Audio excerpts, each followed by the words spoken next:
The real estate market is crashing is the most searched thing everywhere right now. Google, Twitter, YouTube, I mean everywhere. People are talking about the real estate market crash. And I have the last couple of weeks been looking at the housing market reports. Now the data's a couple weeks late, but what I want to do is I'm going to go and just give my 2 cents on what is happening in our local market here in Southern California and how that compares to the rest of the country and what we can really expect for the rest of the year, because it's been about 8 months since the market's really shifted. We're almost coming up on a year, and there's still a ton of uncertainty as to where the market's gonna go from here on out. What I wanna do is I wanna look at 2 major things that dictate if the market really is gonna crash or not. And I'm gonna put it in as simplest terms as possible. And I'm gonna show you a couple of graphs. If you don't know who I am, my name is Christian Stubbs. I'm a team leader and co-founder here at the SB Luxury Group.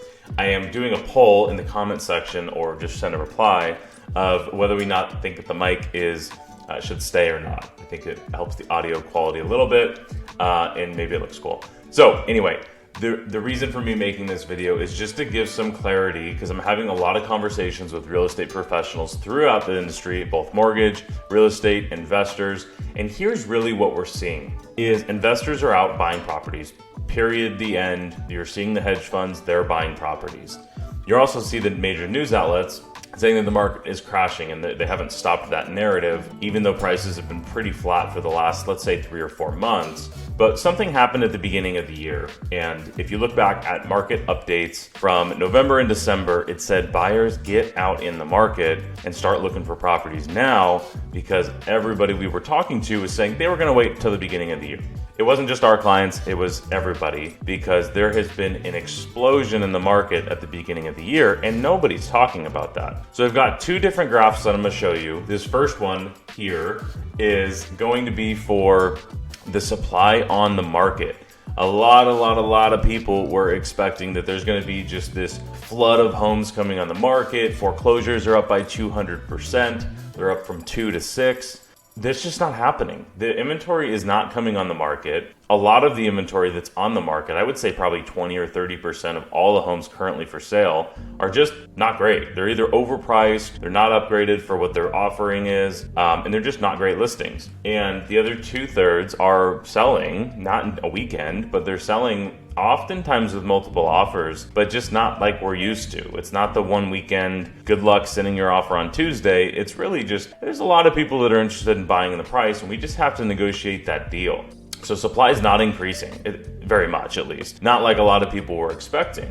And for the market to really crash, there has to be so much supply that there's nobody to buy the houses. And demand's low, but inventory is really low. And with the increased interest rates, buyer resiliency has actually increased dramatically. Buyer demand January, and we're 3 weeks into February as I'm filming this, buyer demand is way up, like straight up on the chart, and you can see that. We'll put that up here as well too. So if supply is not increasing very quickly, and rates haven't really changed. I mean, we had rates drop from 6.5 down to 5.99 for 2 seconds, and then we're right back up to the high 6s. It's where we've been for the last few months. And a lot of buyers are taking advantage of the products that are out there to making things more affordable. So if supply is not really going up that much and demand is going up, that typically leads to prices going up. Now, I'm not saying this is going to be a huge appreciation here by any stretch of the imaginations. Here's my overall is, if supply is not increasing, which it's not, the conversations we're having with clients, the people that locked in a 2.5% interest rate, even at the top of the market, they're not moving. Even if their house is worth a little bit less now than it was when they bought it, they locked in a 2% or 3% interest rate, maybe 3.5. Their house maybe went down by 10, 15%, but they're there for 5 to 7 years. If you were flipping properties in June of last year, then maybe that was not the best time to do it unless you got a really good buy. With supply going up very slowly and demand spiking, it's really interesting to see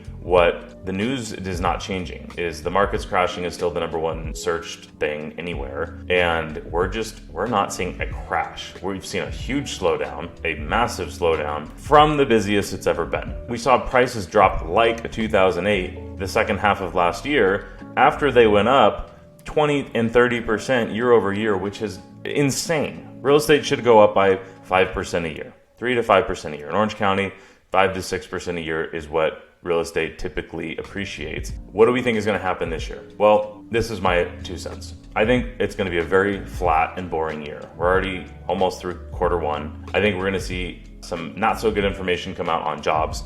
This is my personal opinion. Unemployment needs to take a hit before inflation's really going to get under control. And I think it's going to take a little bit more time than a lot of people are saying. So I think this year is going to be a boring year. I think we're going to see prices go up or down a couple percent, but nothing revolutionary. I don't think it's going to be like I'm so glad I waited for next year for prices to be about the same. So the question is, are you willing to get into a home now and wait for rates to come down and then refinance so it's more affordable?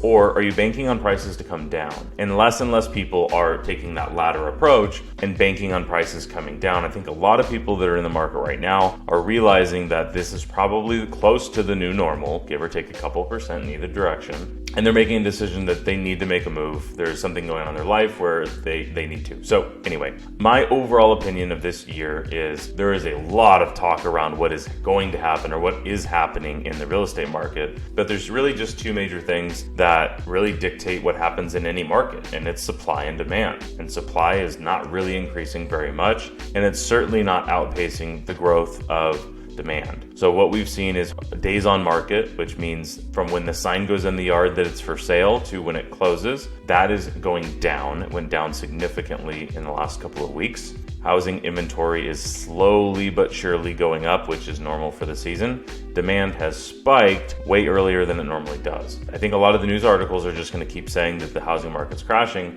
because that's what gets people to search and click. But that doesn't necessarily mean that's what's happening. Now, if you're in a state like Idaho or Florida, maybe some places in Texas where you had 50% growth instead of the 20 or 30% that we had here, you might be seeing a crash in prices. But it's also relative. If you go back to 2019, where are your prices in relation to that? That's really what you should look at. Real estate's never been a month-over-month value estimate. You're always looking at, well, I bought the home 5 years ago and it's worth more now. If you play that game in real estate, you're almost always going to be in a good position. So I know this was a different style video, but I really just wanted to talk on what we're seeing in the market. I wanted to test out the new mic to see what you think. If you have any questions or if you want updates like this weekly, I would go ahead and go to ocmarketupdates.com and you can register for this newsletter. You'll get it in your inbox every single Friday, and then you can stay up to date with what's going on in our local market here. So again, if you don't know me, my name is Christian, and I hope you enjoyed watching. Thanks for watching. Bye.